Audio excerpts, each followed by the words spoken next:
Salve pessoal, eu sou Ricardo Tchaikovsky e hoje eu estou gravando esse vídeo de dia e o local onde eu moro aqui é muito, mas muito barulhento mesmo. Nunca vi um lugar tão barulhento assim, né? Então é complicado. Mas vamos gravando, né? O trabalho não pode parar.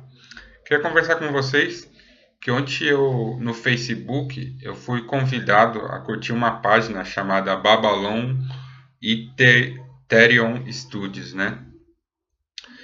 Eu não conheço muito bem o trabalho do pessoal, né? Mas eu vi um post que eu achei genial, então eu vou compartilhar aqui com vocês, tá bom? Aparentemente o texto é do Dr. Diego Tavares, que é formado em psiquiatria, né? E é um texto que fala sobre fanatismo. Eu vou ler ele aí para vocês, tá?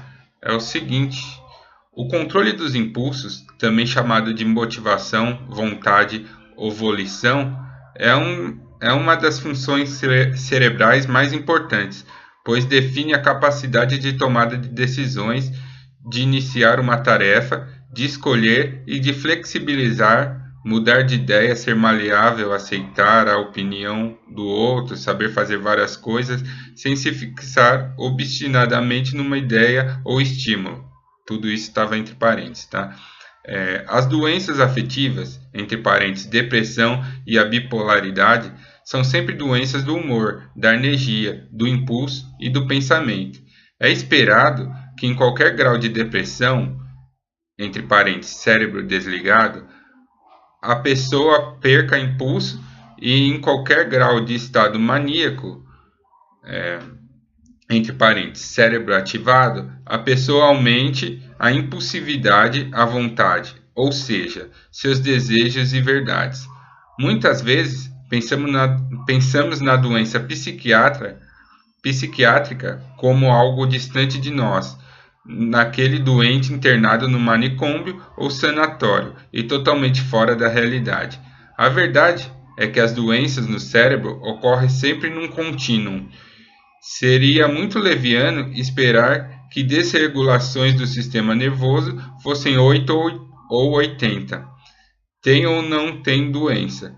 O fato é que mesmo pessoas que ainda mantenham a funcionalidade no dia a dia podem e muitas vezes possuem sintomas de desregulação cerebral em alguma área. Alguns comportamentos que vemos no dia a dia muitas vezes nos parecem estranhos ou exagerados, mas dificilmente fazemos a ligação entre os fatos de que podem ser comportamentos normais ou são o espectro de alguns sintomas de doenças psiquiátricas. O fanatismo é um bom exemplo disso. Representa uma pitada do que seria excesso de impulso numa área específica. Adesão cega a um sistema ou doutrina, decisão excessiva a alguém ou a algo, paixão. O conteúdo, entre aspas, o tipo de fanatismo, pode variar, mas a forma é a mesma. É um cérebro intransigente, cego, obstinado, que não aceita questionamento, com um foco aumentado no querer. É semelhante a um tipo de compulsão.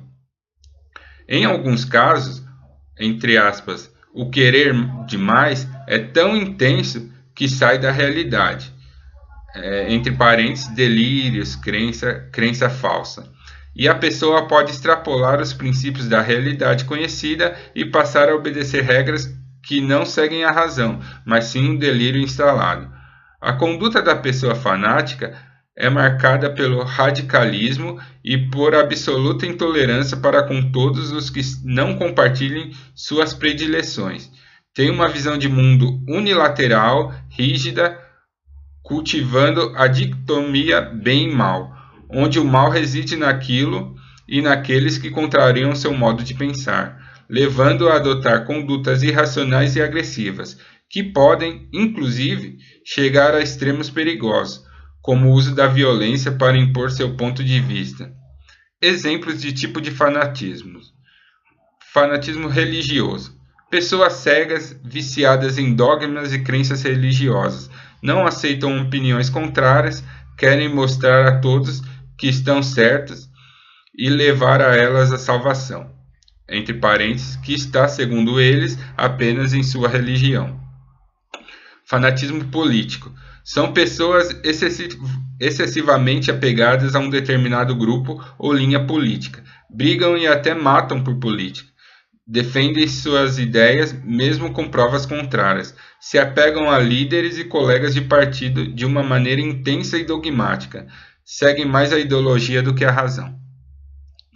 Fanático esportivo.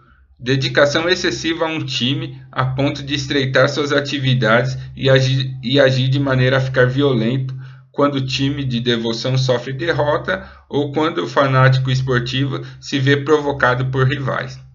Fanático amoroso. Pessoas que apresentam fixação mental em outra. Buscam o tempo todo saber o que o outro está fazendo e com quem está se relacionando. Pensam excessivamente no outro e restringem todo o amplo campo de possibilidades do impulso, entre parênteses, atividades que poderiam desempenhar, a pessoa por quem está obcecado. Podem matar quando se tornam efetivamente doentes e saem totalmente da realidade a ponto de ficarem delirantes. Fanático ideológico. Pessoas que ficam fixadas em determinadas regras de vida, que elas acreditam serem soberanas, não aceitam questionamentos e recriminam quem pensa diferente. Aqui estão agrupados vários grupos, como os defensores de alimentação vegetariana e vegana, defensores do parto humanizado, entre parênteses, anti-cesárea, defensores de ideologia de gênero, agentes anti-ciência, contra vacinas, contra antibióticos, né, contra antidepressivos, psicólogos, contra eletrochoque, filosofia contra psiquiatria e etc. Né? Existem vários desses por aí. Né? O fanático costuma ser uma pessoa comum do nosso dia a dia. A identificação do fanático pode ficar oculta até que ele seja colocado numa situação em que se vê questionado ou que encontra oposição às suas ideias. Se tornam pessoas difíceis, rígidas, dogmáticas, categóricas e impositivas. Não aceitam questionamento. Angariam prejuízo nas relações pessoais e só acabam tendo magnitude das perdas depois de muitos anos. Abordar esse tipo de sintoma com alguém acometido pode ser muito difícil.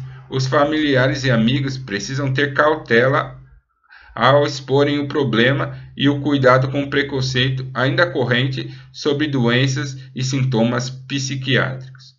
Então eu achei muito pertinente, eu li meio rapidinho, né? Desculpa, não fui um bom orador, né? Mas é que essa semana eu tô trabalhando pra caramba, tô meio cansado, né? Mas estamos indo. Então fica mais um vídeo aí pra vocês. Eu sou o Ricardo Tchaikovsky, tá bom? Vê aí na descrição.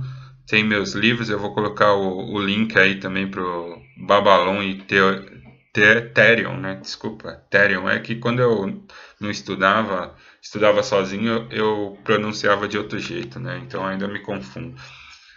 Mas então, é isso aí. Eu vou deixar aí os links, vou deixar o link pro meu livro e o link aí pra página dos caras.